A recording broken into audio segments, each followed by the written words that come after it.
Vamos lá, gente. Meu nome é Albert Drummond, eu sou professor de influência das cores e eu terminei de fazer o azul agora. Estou bastante feliz, mesmo porque deu 59 páginas e só uma cor, né? Você imagina que você tenha todas as outras cores para poder ser analisada. Vamos lá, só um resuminho de um pouco da influência do azul na nossa vida e que a gente nem percebe, né? O azul, ele não era uma cor conhecida na Antiguidade Clássica porque os antigos, né, eles não enxergavam o azul como uma cor. Eles, mesmo porque a gente tinha o azul só no mar e no céu, e como é uma cor muito rara na natureza, eles não tinham referência para definir que ela era uma cor específica. Então ele é visto como uma variação do verde. Até que no Egito Antigo eles encontram essa pedra aqui, que chama lápis lazuli, e ela é muito cara, a extração dela, e eles começam a utilizar para poder colocar no meio, né, das artes nobres, principalmente nas máscaras dos antigos faraós. Aí a gente vem descendo, é utilizado, né, nas artes, nas joias em si. E aqui a gente tem também nos objetos, em que ele começa a ser muito cultuado como uma cor do celestial mesmo, porque os deuses moravam no céu, então automaticamente o azul seria uma cor divina, né? Quando a gente chega aqui, o azul ele começa a ser muito utilizado para ocupar espaços vazios. Então, independente de ser céu ou terra, ele começa a ocupar esses espaços, por ser essa cor do vazio, do existencialismo, que futuramente a gente começaria a associar dessa forma também. Aqui na Babilônia. E aí a gente tem a Isis Tintorium, que é esse pigmento extraído de uma planta, né? E que aí é o que a gente conhece como anil, né? E índico futuramente.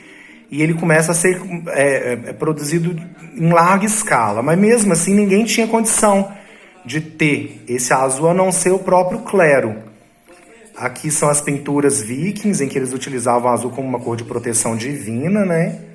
Então sempre está muito associado a essa ideia da realeza. Você pode ver que produtos que têm azul, né, tipo vinho, logomarcas, eles estão muito associados a essa cor de algo refinado mesmo. Aí aqui a gente tem o ultramarino, que é uma tonalidade de azul que ela era feita principalmente do lápis lazuli, mas ela era muito difícil de ser produzida. Então ficou inclusive o ultramarino conhecido como o ouro azul, porque era muito caro. E a igreja, né, quando traz aqui para o Ocidente, é a única que vai ter condições de ter essa pigmentação, que vai começar a ser utilizada nas artes sacras, principalmente no manto de Maria, porque na Idade Média a gente tem Maria como a maior representação de Deus na Terra.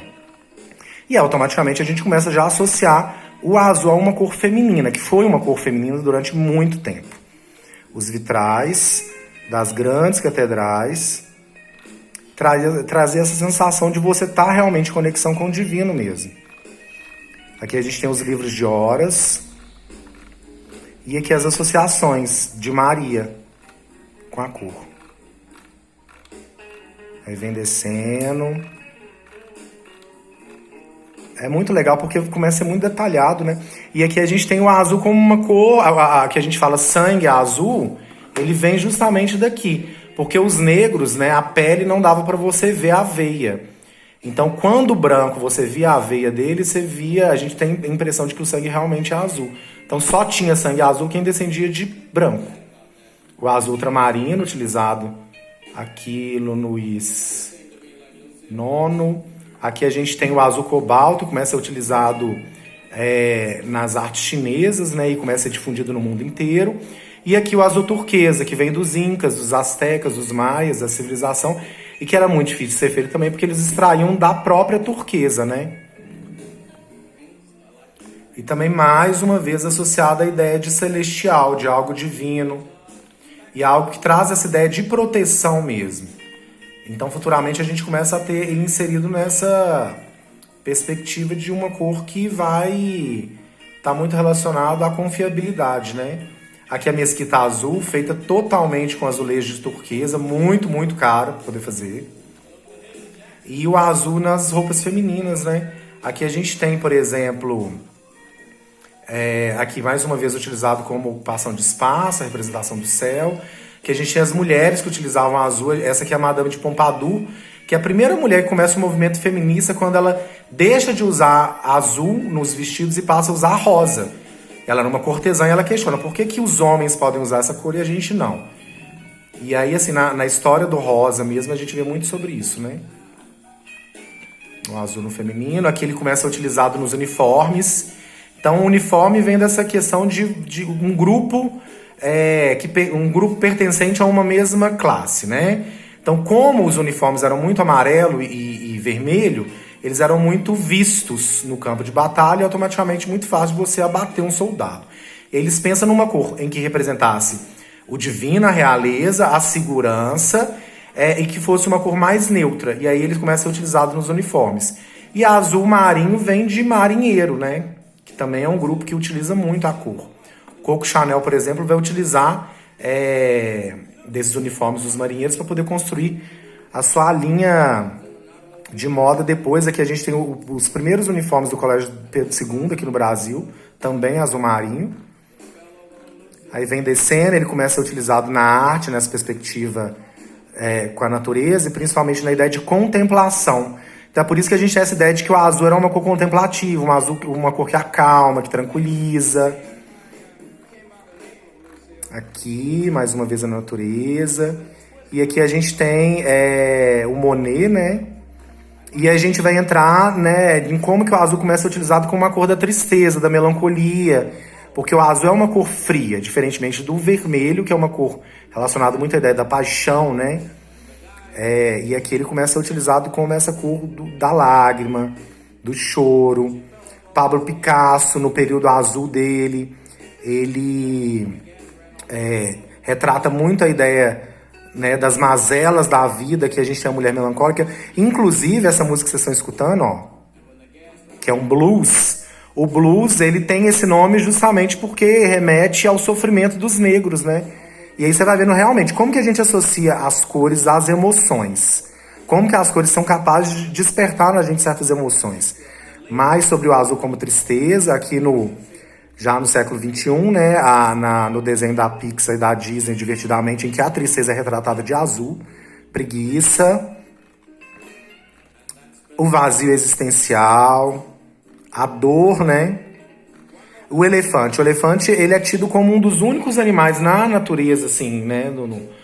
No ciclo dos animais que sente o luto como a gente, como seres humanos. Então, ele acaba sendo muito retratado com a pele azul. O azul com uma ideia de surrealismo, algo, né, mágico. Aqui a gente tem essa obra maravilhosa, esse artista Constantin, ele vai fazer essa reflexão, é uma obra que fala sobre desmatamento. Então, a árvore, que é o marrom e o verde, é tão comum, é tão trivial, que a gente para de perceber a importância das árvores na vida. E aí ele pega e pinta tudo de azul pra gente ter esse estranhamento mesmo e começar a valorizar mais, né? A dar um foco diferenciado para algo que é tão corriqueiro.